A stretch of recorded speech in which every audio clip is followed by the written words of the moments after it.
Seorang pemimpin yang menunaikan zakat, mengeluarkan hartanya untuk zakat, berarti dia menjaga kesucian harta dan dirinya. Dia tidak akan mengambil kalau bukan hak dia. Dipastikan ini tidak akan KKN, tidak akan korupsi. Kenapa? Dia tahu bahwa itu bukan hak dia.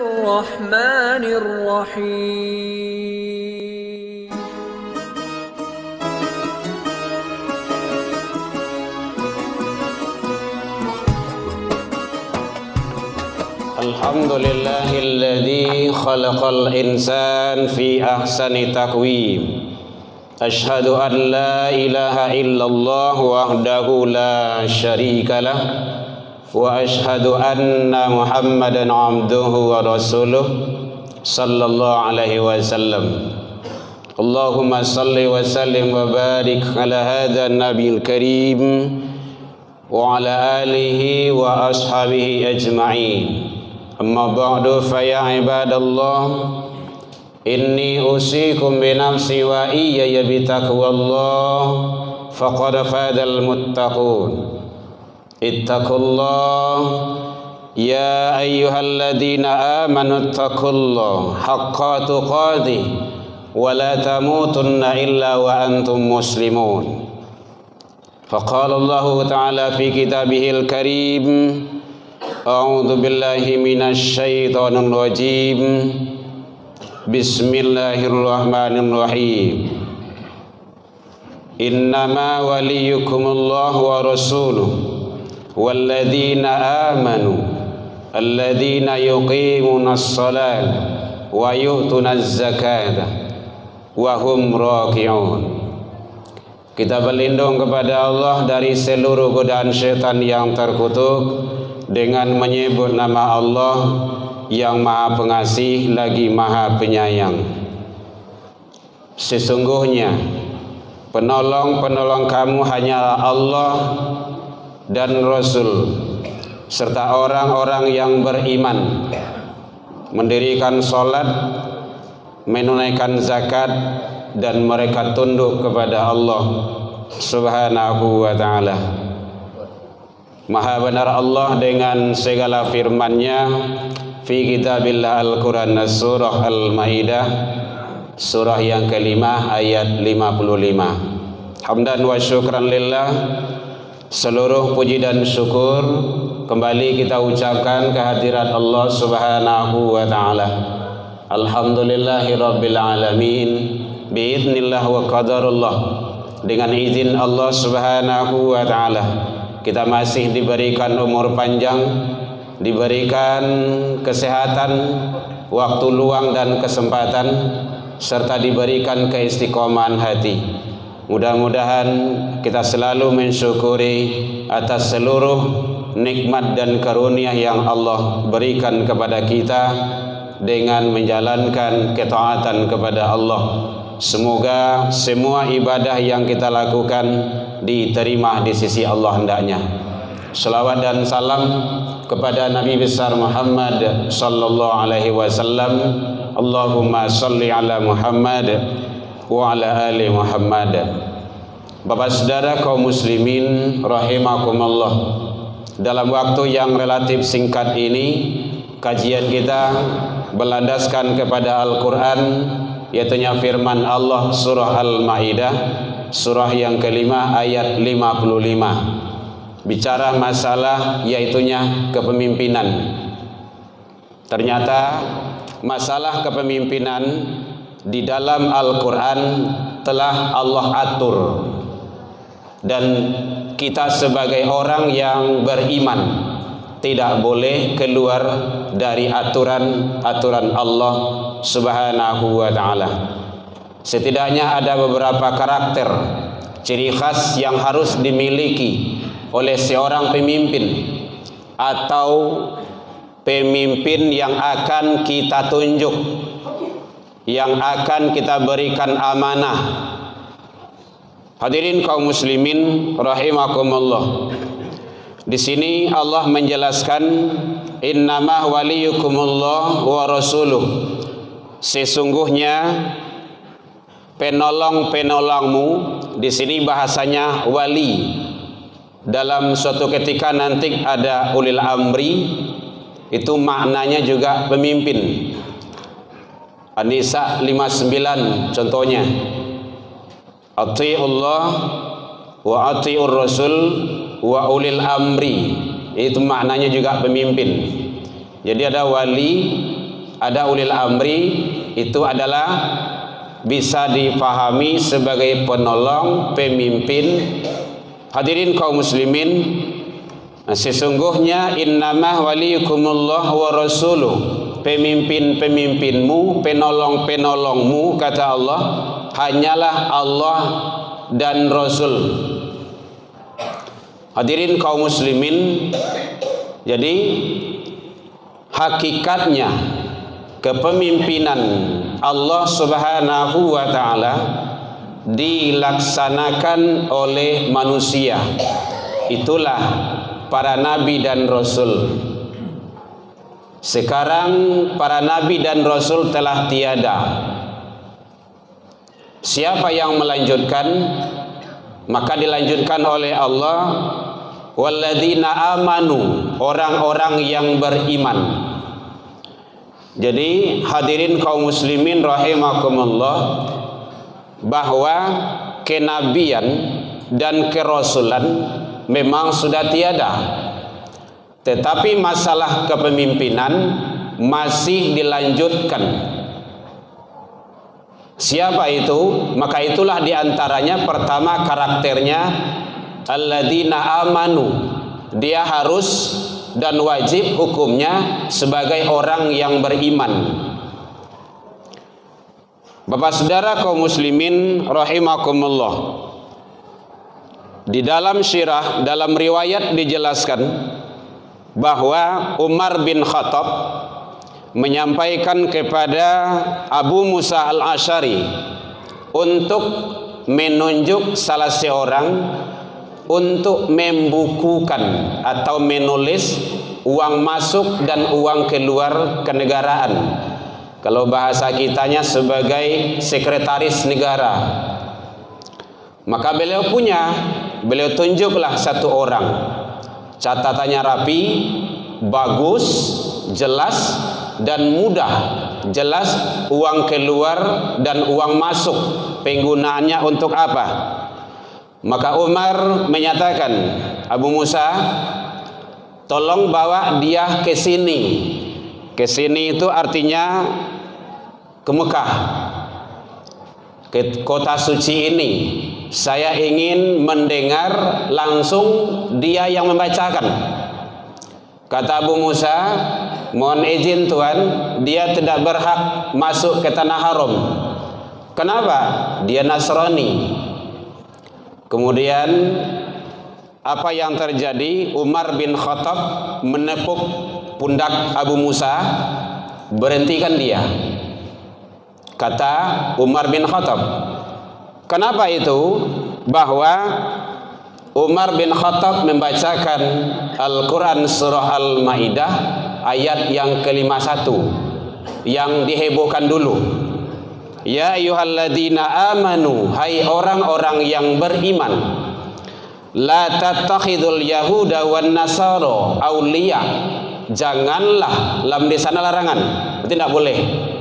Janganlah engkau ambil penolong-penolongmu, yaitunya orang Nasrani dan orang luar daripada Islam itu sendiri. Kenapa? Ba'duhum auliya ba'd, mereka satu sama lain saling bersekongkol. Inilah termasuk salah satu riwayat yang menjelaskan bahwa Allah telah melarang. Kalau larangan berarti tidak boleh menunjuk, mengambil pemimpin-pemimpin itu luar daripada Islam, kalau tinjauan dalam aturan Allah dan Rasul. Hadirin kaum muslimin rahimakumullah, wa may yatawallahu minkum fa innahu minhum, siapa yang melakukan hal yang seperti itu berarti dia tergolong ke dalam golongan mereka, ke dalam kaum mereka. Hadirin kaum muslimin rahimakumullah, maka iman adalah sangat menentukan.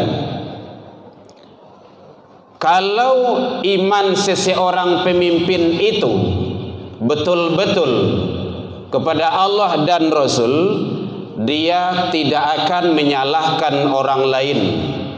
Dia akan meyakini namanya qada dan qadar. Jadi kalau ada kegiatan, proyek, masalah yang tidak selesai, orang lain tidak dikambing hitamkan, tidak disalahan orang lain dah. Berarti itu adalah sunnatullah.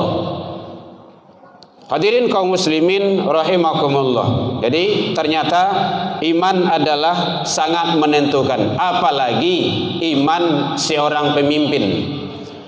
Kalau pemimpin tidak beriman kepada Allah Subhanahu wa taala, maka dikhawatirkan dan besar kemungkinan akan memimpin mengikuti aturan-aturan luar daripada aturan Allah. Bapak saudara kaum muslimin rahimakumullah. Yang kedua yaitunya wa yaqimunas shalah, mendirikan salat. Jadi pemimpin yang akan ditunjuk itu, yang akan diberi amanah, dia mendirikan salat. Bukan melaksanakan salat, hadirin, mendirikan. Dia bahasanya yaitunya iqamah. Iqamah itu kalau tegak tuh, berdiri. Wa yaqimunas shalah, mendirikan salat. Bukan i'malil shalah, laksanakan salat, enggak. Karena nanti salat itu akan berpengaruh. Maka salat itu kata Allah, kalau dia betul salatnya, betul-betul salat, maka dia akan terjaga dari fahsya wal munkar. Itu dipastikan itu. Hadirin kaum muslimin rahimakumullah. Seorang pemimpin yang mendirikan salat berarti baik komunikasinya dengan Allah. Kalau baik komunikasi dengan Allah, itu secara otomatis komunikasi dengan masyarakat, dengan jamaah, dengan rakyat itu dipastikan baik. Duribat alaihimud dillatu aina ma thuqifu illa bihablim minallah wa hablim minan nas. Dia dua hubungan itu tidak boleh pisah. Makanya itu salah satu hikmah daripada Isra wal Mi'raj. Ada horizontal, ada vertikal. Jadi kalau baik hubungan dengan Allah, dipastikan baik dengan manusia.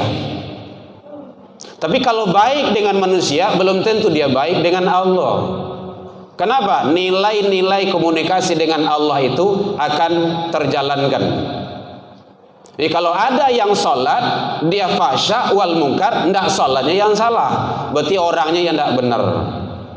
Jadi kadang-kadang yang menudingkan Islam itu banyak, ya orang Islamnya itu. Bukan Islam yang salah, orangnya. Jangan salah persepsi pula kalian nanti. Hadirin kaum muslimin, bahkan sebelum sholat dia harus suci, dia harus berwudhu. Dalam sholat andaikan dia berhadas dia, imam itu kalau sudah berhadas, walaupun hadas kecil, kentut dia, secara otomatis dia harus mengundurkan diri. Jadi kalau sudah berhadas, pemimpin itu wajib hukumnya mengundurkan diri. Artinya apa? Bahwa dia sadar tidak pantas lagi sebagai pemimpin, tidak boleh lagi menjadi pemimpin. Jadi nilai-nilai dalam sholat berjamaah itu luar biasa. Maju yang lain, ini sudah sekian dosa, masih cengengeran juga dulu. Artinya apa? Tidak diterapkan aturan Allah. Di antaranya adalah surah Al-Maidah tadi. Hadirin kaum muslimin, penting, masalah kepemimpinan sangat penting. Makanya Utsman bin Affan mengatakan agama negara akan tegak dan berkembang kalau dengan sultan. Hadirin, sultan itu adalah kekuasaan. Agamaku ada yang bisa dilaksanakan secara pribadi, person, sholat pribadi itu, zakat. Bahkan kalau ada yang tidak mau bayar zakat itu diperangi itu. Dalam zaman khalifah kan seperti itu. Tapi ada yang harus ditegakkan oleh penguasa. Contoh, menyampaikan buya ulama ustad, maksiat di situ tutup. Ini tidak boleh, ini haram, ini tidak benar. lai babusa-busa mului buyah tu kan menyampaikan dan dilakukan indah-indah juga. Kenapa? Hanya sebatas sampaian. Tapi kalau penguasa, hadirin, hebatnya dakwah, tajamnya pena penguasa dakwah itu dalam dakwah hanya dengan selembar kertas, buik sore, distempel, edarkan. Tuh tempat maksiat di sana tutup. Besok pagi tutup itu. Sebusilan soang. Itu hebatnya. Makanya kekuasaan itu sangat penting sekali. Terutama yang penguasa itu adalah punya nilai-nilai jiwa-jiwa ketaatan kepada Allah Subhanahu wa taala. Kemudian wa yu'tunaz zakah, menunaikan zakat. Zakat itu kan bersih, suci, tumbuh berkembang. Artinya apa? Bahwa dia zakat itu sebagai simbol dari kepedulian sosial, membantu saling kepada sesama. Seseorang pemimpin yang menunaikan zakat, mengeluarkan hartanya untuk zakat, berarti dia menjaga kesucian harta dan dirinya. Dia tidak akan mengambil kalau tidak bukan hak dia. Dipastikan ini tidak akan KKN, tidak akan korupsi. Kenapa? Dia tahu bahwa itu bukan hak dia. Tapi kalau tidak, maka yang akan terjadi itulah. Kadang-kadang hati gote halal haram hantam tarui, sama saja semuanya. Kenapa? Tidak dengan aturan Allah. Yang terakhir adalah yang perlu diperhatikan bagi seorang pemimpin yang diamanai oleh Allah atau nangka ditunjuk sebagai pemimpin, yaitunya wahum raki'un. Mereka itu adalah tunduk dan patuh kepada Allah.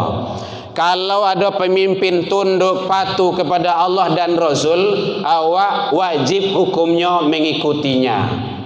Kalau bertentangan dia dengan aturan Allah dan Rasul, tidak boleh diikuti, haram hukumnya.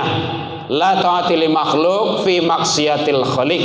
Tidak boleh taat kepada makhluk, pemimpin-pemimpin itu, kalau dia untuk bermaksiat kepada Allah Khaliq Azza wa Jalla.